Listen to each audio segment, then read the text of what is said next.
Gen Y, co-contributions, retirement income. These labels don't work. They don't go together. We're not speaking the same language here. From what we have heard, show me the money could be the answer to getting on the same page as your most profitable long-term clients. What do you want from your super fund? Just a little bit of security, a little bit extra to play around with when I finish working, I suppose. Have my money secure. I expect that they'll be making me heaps of money. A good return, and not to have admin, a lot of admin fees and stuff like that. Obviously, a little bit of security, and definitely offering some kind of assistance in the future for us. Ladies and gentlemen and distinguished guests, my name is Umberto Mecchi and I am the Executive Manager of Strategy and Marketing at Host Plus. Host Plus is proud to bring you today's plenary session that will discuss why the young market is an important segment and one that shouldn't be ignored. The session will also cover how to achieve cut-through with your brand messages to this audience. And to do that, we are privileged to have with us the very young, very savvy, very edgy and very confronting at times, Scott Pape, the Barefoot Investor, to enlighten us with his streetwise knowledge on why your most profitable long-term customers will leave you and what you can do to stop them. At 27 years of age, Scott Pape is the author of the best-selling Australian book. It's now time to sit back, relax, kick off your shoes, and please give a warm CMSF welcome to the Barefoot Investor, Scott Pape. In the next 45 minutes, I'm going to answer two questions. Okay, the first one is why we should bother really getting Generation X and Y into our businesses. And secondly, how we can do it profitably, with the minimum of fuss and with the best bang for our buck. Now, for those of you who don't know me, which I'm assuming is going to be most of you, I graduated from university and went to work at the Australian Stock Exchange in Sydney. And I went and worked there for a couple of years in their graduate recruitment scheme. And from there, what I decided is I wanted to go home to my hometown of Melbourne. So I got a job at EL&C Baillieu, a leading stockbroking firm. Most of the clients that had money tended to be older, right? And as such, they didn't really want to deal with a guy who looked more like a boy band member than a broker. Someone who had more hair than them was definitely not getting their money. So about that time, I was just a little bit stressed. And I found myself back in Sydney at a party, right? And there's a guy here and he's talking about cars. There's a girl here, she's talking about sex. There's a guy here who's talking about smoking drugs, and there's a guy here who is actually smoking drugs. And this girl is still talking about sex. And then this guy turns up and he says, "Look at this dump. It'd take me 2 lifetimes to actually afford this place." And then everyone went quiet. And then this girl stops talking about sex and pipes up and says, "You know what, I don't think I'm ever going to be able to afford my first home." And then pretty soon, the whole party is surrounded around here and they're all talking about this issue. Right, I'm thinking, here I am with a newly minted business card with absolutely no one to give it to. Perhaps I can fill this niche. First thing I did when I got back to Melbourne is I went to SYN FM, which is it's a radio network that runs out of RMIT, so a college radio station. I said to the station manager, I said, "I'm going to do this show. It's going to be called The Barefoot Investor, right? I'm going to turn finance on its head. It's going to be funky. It's going to be sexy. What do you reckon?" And he's sitting there and he goes, "Mate, young people don't give a shit about money. But what the hell, this is SYN FM, go your hardest." After about 2 months of doing the show, we actually found enough coin to do a survey period. And what we found that not only were people listening, but there were 200,000 people listening in around Melbourne each and every week. And that was the first time that I realised not only could I fill the niche, but the niche wanted to be filled. Now from there, I was spoken to by a publisher. And they wanted me to write a book, this book. And the publisher basically said to me, "Look, if you can sell 1,500 copies of this book over the course of the next 3 years, everything will be fine." We actually did that. We actually sold 6,000 in the first week. And then we were a bestseller for the best part of 12 months. From there, as Umberto said, it's just been rewritten and launched in Europe and is selling quite well there. And I don't know why, but it's currently being written in, translated into Russian.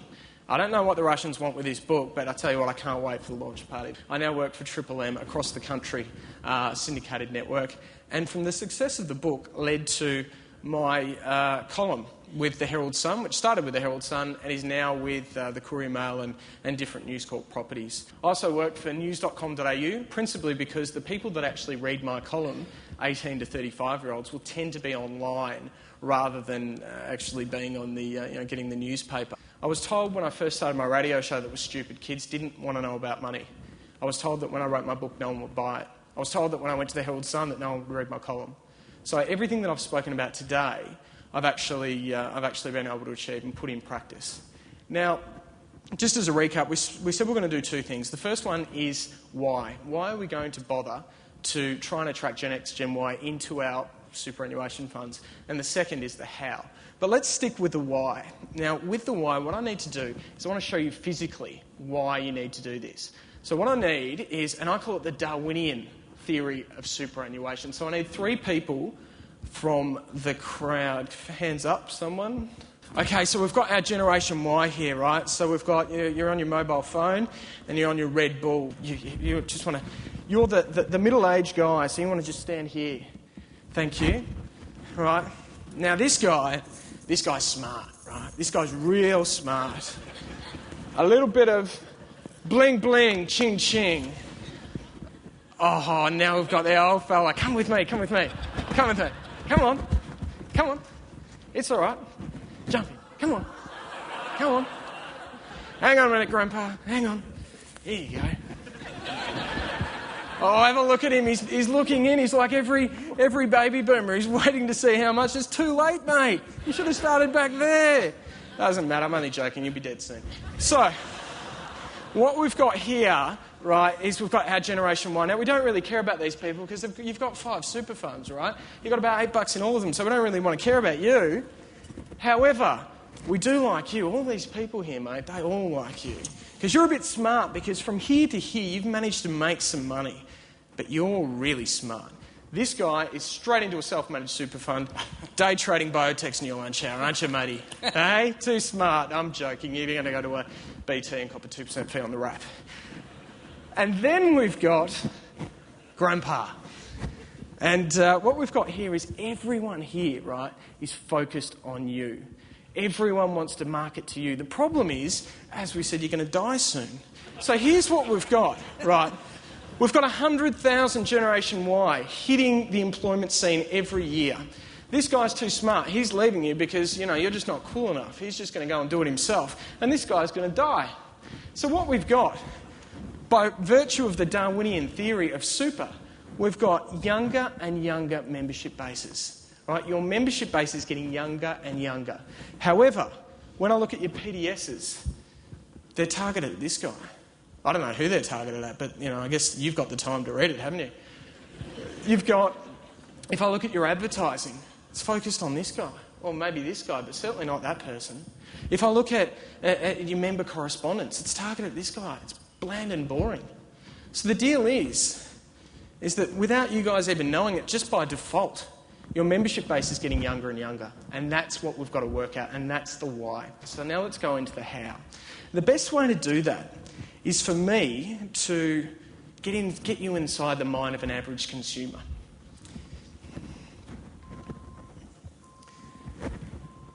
G'day, I'm Darren. I'm 28 and graduated from uni when I was 21 and got a job at Telstra, had a really good job. They thought I was a bit of a star, so they took me off to management meetings and mentored me and all that sort of jazz. It was good. Then one day I was about 25. I just thought, bugger this. I'm off to chase beers and babes in Europe. And that's where I've been for the last 3 years. And I'll tell you what, I've had a bloody good time, right? But now, right, I'm back. Right? I'm 28. I'm getting towards 30. Now, at my age, my parents at my age, right, they had 2 little ankle biters and a veggie patch. I mean, my assets and liabilities column, I've got a box CD set of the Beatles and a 1976 Kingswood. I mean, I've got to get something sorted out. I mean, Christ, I'm getting towards 30. So what we've got here is Darren, and he's mentioned a couple of interesting points. Now, if you've ever been misfortunate enough to actually employ Darren, you'll understand that he really believes that he knows more than you, the boss. And there's a couple of reasons that Darren really does believe that he knows more than you. The first one is that at age 28, right, Darren's on the cusp of Generation X and Y. They are the most educated generation in history. Right? Something like 70% of Generation X and Y will go on to some form of higher education. The second reason that Darren believes he knows more than you is because he has access to information like no other generation. So let's just take a few examples. Let's say Darren's long-suffering employer says, Darren, I want you to go to a leadership course. If Darren cares enough, what he'll do is this. He'll go onto Google and find out what the latest management fad is. Then what he'll do is he'll go into the seminar and go, this guy doesn't know what he's talking about. I know what I'm talking about. Or if we take the tragic occasion of the crocodile hunter and Peter Brock dying, did we wait until the 6 o'clock news to find that information out? Or did we wait until the newspaper the next day? No, we didn't. We knew instantaneously. Emails went out, websites crashed. We knew instantly. Now, the second thing that Darren spoke about was that he went off to Europe chasing beers and babes. Now, he's able to do that because he doesn't have what I call the triple M's. Darren does not have a marriage, he doesn't have a mortgage, and he certainly doesn't have midgets. There's nothing like marriage, mortgage or midgets to put a handbrake on your lifestyle. But what we've seen here is with that freedom also comes it comes at a cost. He's getting towards 30 and he has no assets to speak of.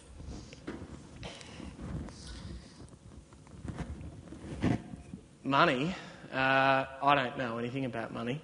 About the only thing I've ever been taught about money was when I was about 5 years old, right? I'm just about to go, first day of school, Mum's packed a lunchbox and put a backpack on me and I'm just about to go. And then she's like, Daz, come here, little tacker. And she's put this little passbook in my pocket, right? Sweet. Go to school, take it out, give it to the teacher. I'm a state bank member. Fantastic. Then, when I'm 14, they send me an ATM card. Fantastic. Put it into an ATM, right? Withdrew my life savings, bought a skateboard. Too easy. When I was 18, they sent me a credit card. And, I tell you what, there are a few people, right, that didn't need a credit card when they were 18, and I was one of them. I had no idea what I wanted, but I wanted everything. I ended up getting about a $2,500 credit card debt. Now, fair enough, I got a good job at Telstra and I was able to pay it off. However, I've been over in Europe for 3 years and, I've got about a $4,000 credit card debt, right? But hey, pints, London, $11. I didn't go too hard. I've got mates that come back with $10,000, and then my parents, right? The parents are like, Darren, you should be saving and investing. And I'm like, come on, what do you guys know? You won the bloody lottery. You bought a house for $30,000 30 years ago. It's now worth $500,000. What would you know about money? I've got to get something sorted. So here we have Darren, and he's mentioned a couple of really interesting points. The first one is that he didn't really learn any... Oh, the first one that's probably even better is the Dolomite account. What a marketing strategy that is for the CBA. But secondly, what he's mentioned is that he hasn't learned anything about money. Now, the thing is that Darren can actually leave school. And what statistics tell us is that when they leave school, they're the most financially illiterate of all adults in Australia. And here's the thing. This is the thing that his parents never had to deal with. There is a whole industry out there designed to get Darren to spend money he doesn't have on things he doesn't need to impress people he doesn't like. There are credit cards, mobile phones, store loans, HEX debt, car loans, all these things designed to keep Darren in debt. And so here's the thing, since the deregulation of the financial services industry, managing your money has become so more complex. However, our ability to actually understand it all hasn't improved at all. And that's a really key point, that if you're actually trying to attract Darren into your funds, he doesn't have a very good understanding of how money works. That's really one of the key things. Now, the basis of all this means that of everyone that goes bankrupt in Australia this year, 1 in 5 will be under the age of 30. That's a real problem.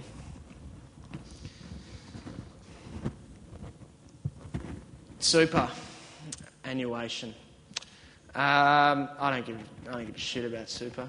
I've got about 5 or 6 super funds. I've moved around a lot, so I've managed to give them the tail end, so a lot of them don't even send me stuff.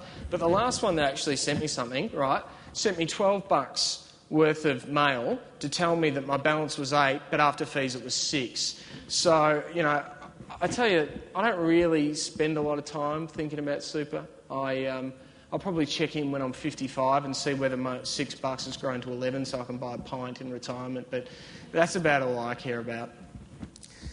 So I've got here that Darren doesn't really care about superannuation. Now, don't make the mistake that most people do, and I've heard a lot of marketing people say, well, that's because young people don't care about money. This is a very, very materialistic generation. They do care about money. They just don't see it as being relevant. So let's have a look at, let's just see. This is out of a PDS. Management costs include management fees, estimated performance fees, if applicable, investment expenses and custody fees. Management costs are deducted from the performance of the option, i.e. they are not charged directly to your account. Management fees are the fees payable under the trust deed for the management of each investment option. Management fees are calculated from gross assets of the investment option. For details of the maximum management fees allowed under the trust deed, see page 15, thank you. What the? Of course it doesn't. Of course it doesn't mean anything to him, simply because it's not in a language that he actually understands. In fact, I don't think it's even in a language that this guy understands. But don't make the mistake of believing that Darren doesn't care about money. When I was over in Europe, right, I had an absolute cracking time. My mum refers to it as sowing my wild oats years. And I've come back now, right, and I've settled down. I've thought to myself, got myself a girlfriend, right, shacked up with his chick Shaz. And Shaz said, Daz, mate, you're getting to 28. If you want a ring on this finger, you've got to get something sorted, you know, because we're living in this share house with these two girls that bring home blokes from the pub, and it's just not cool, right? We're trying to be old, and, you know, it's just not working. And I said to Shaz, I said, look, I've done the figures, right? We live in Melbourne, 380 grand for a house. And we're talking here, we're not talking, you know, the Taj Mahal. We're talking a bathroom in the kitchen, a kitchen in the bathroom, renovators delight, you name it. Right, and I did the figures on a website. 70 grand. That's what it's going to cost us. Right, that's a deposit, stamp duty, removalist cost, the whole box and dice. 70 grand. I mean, Shaz and I are on decent money, but mate, that's not a 3-year deal. That's not even a 5-year deal. I mean, that's a serious amount of money. I mean, after I pay my rent, which is rising, after I pay my HECS, my credit card, my mobile phone bill, and I live a little bit, mate, there's not a lot left over. And for many of my mates, you know, there's just nothing left over. So I'm struggling because I just don't know what I should do, right? For Darren's sake, where does he learn? What does he learn about housing prices? Where does he learn if he's never been taught about how to manage his money? Where does he go? If he opens the Pape, he'll probably find a baby boomer housing-owning columnist who says, everything's fine, mate. Houses aren't going to go down. It's going to be a soft landing. So where does he learn? Well, one of the things that I believe is, for most people, the first time they learn about anything as far as investing happens about here, when they get their first job. The only problem is, you guys all talk to them about something that happens 40 years away, and they don't care. And that is true, they don't care. So I was at the pub, right, and I got this mate Tom, and he's a bit of a smart aleck, and he actually just bought his first home. So the other day, I was at work doing nothing, you know, just checking the footy scores online, and he sent me through this email, right?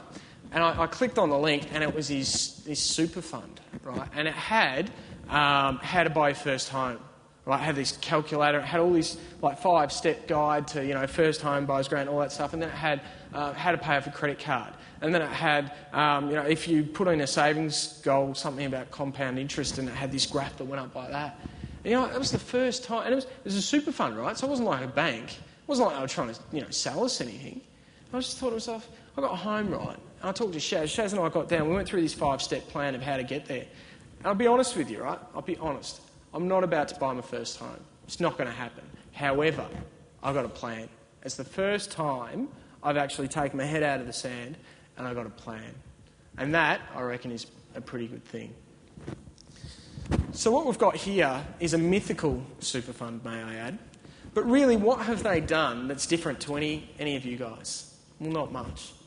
The only thing that they've done is they've basically transformed themselves. Instead of saying that we are a company that provides this investment management for tax legislation called superannuation, they have said, we are a financial security experts. That's what we do, right? Now, one of our main jobs, what we're really good at, Darren, is making sure that you don't eat dog food in retirement. However, part of our job is to make sure that you hit those life goals, because really what we're about is financial security. That's what we do best. What they've done is they've focused on two things: the media and the message. Now the media is dirt cheap, because what we're talking about here is online, obviously.